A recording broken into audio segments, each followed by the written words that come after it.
Right now, millions of Americans are trapped in a financial nightmare: the student loan debt crisis. 44 million borrowers owe $1.7 trillion, a mere 10% drop from peak levels, despite $220 billion in forgiven debt since 2022. For countless people, payments remain crushing, dreams stay deferred, and the system stays fundamentally broken. College tuition costs have risen far faster than average income since 1980, increasing 3 times more rapidly than wages. This means salaries have not kept up, while the price of a college degree has continued to climb. As a result, students must borrow heavily to pay for their education. For example, a full-time worker earning the federal minimum wage of $7.25 per hour makes about $15,080 annually. In sharp contrast, the average annual tuition for a public 4-year college is $11,260. This amount does not include housing, food, or booked. For many, tuition alone consumes nearly 3/4 of a minimum wage income,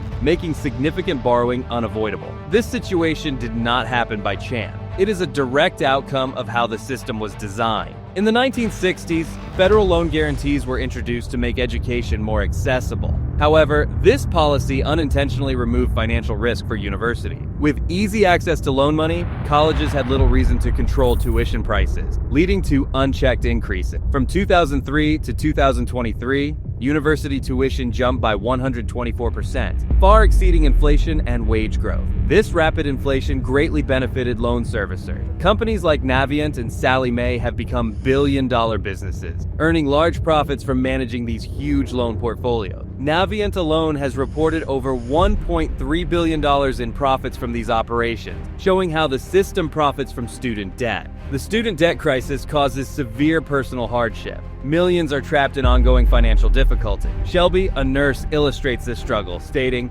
"I owe $2,200 a month on my student loan. After paying for rent, utilities, and other essentials, I'm left with only about $12 a day for food." This personal account represents a widespread reality, where basic needs become hard to afford. Data confirms this. 65% of borrowers report delaying major life events, especially buying a home. Also, 41% postpone important medical or dental care due to tight budgets, which can lead to long-term health problems. Studies show that student debt reduces a person's total wealth over their lifetime by an average of $208,000. These are funds that could have been used for retirement, investments, or building wealth for future generations. The effects of student debt are particularly harsh for older Americans, often becoming a lifelong burden. Rick Tellini, age 62, faces a $350,000 student loan balance with no clear solution. He worries his Social Security benefits might be taken to pay off debt he cannot escape, short of bankruptcy. Aaron Murphy, with $280,000 in student loans, works 2 jobs, one at a hospital and another as a massage therapist, yet the interest on her loans continues to grow faster than she can pay.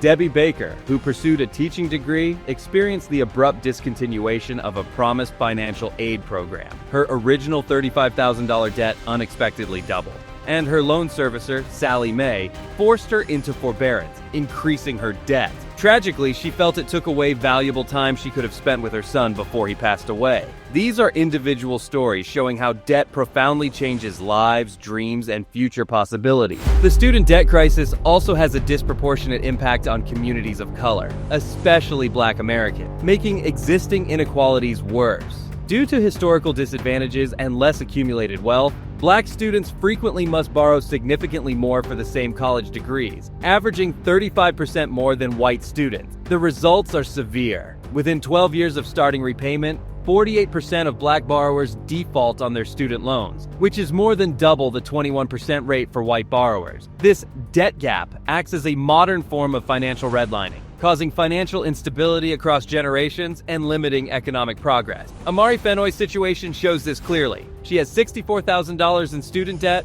while her mother carries a $140,000 Parent Plus loan for Amari's education, plus $30,000 in interest. Their combined family debt is about $234,000. This example demonstrates how debt is passed down through family, often leaving those in greatest need with insufficient support. The persistence of this debt trap stems from major legal barriers to debt relief and unfair practices by loan servicers. Since 1976, student loans have received unique treatment under bankruptcy law. Unlike most other types of debt, Discharging student loans requires proving undue hardship, a legal standard that is extremely difficult to meet. This very high standard, strengthened by legal changes over decades, means that despite a recent surge in bankruptcy filings in 2024, very few student loan borrowers, less than 0.1%, actually succeed in discharging their loan. This effectively blocks a crucial escape route for struggling borrowers. Furthermore, essential consumer protections found in other loans, such as limits on collections and the right to refinance, have been removed for student loans. This allows for wage garnishment, withholding of tax refunds without a court order,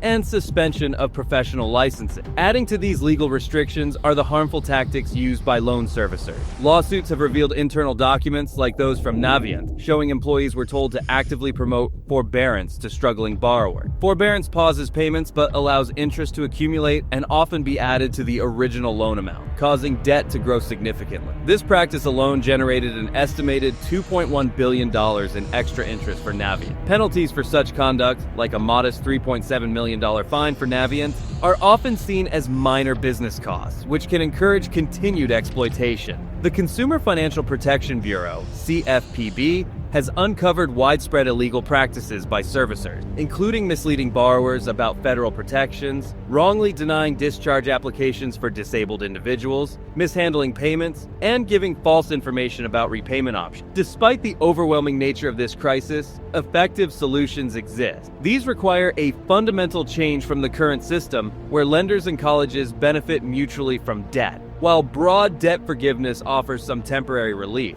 it is often viewed as a temporary measure. The focus must be on complete structural changes that address the core causes of this financial problem. International examples offer insight. Germany, for instance, provides virtually tuition-free higher education, largely funded by public taxes, demonstrating that widespread access is possible. In the US, programs like Tennessee Promise make community college free, showing that strategic public investment can lead to significant positive outcomes. Proposed solutions include capping tuition at a fair percentage of state budgets to control costs, reforming bankruptcy laws to allow student loans to be discharged like other debts, and exploring models for universal tuition-free public college financed through fair taxation. Education should be a path to opportunity, not a source of lifelong financial struggle. Addressing the $1.7 trillion student debt trap requires collective action, a refusal to accept the current flawed system, and a strong demand for legal reform. Only through these efforts can a future be secured where higher education truly empowers, rather than traps, its citizens.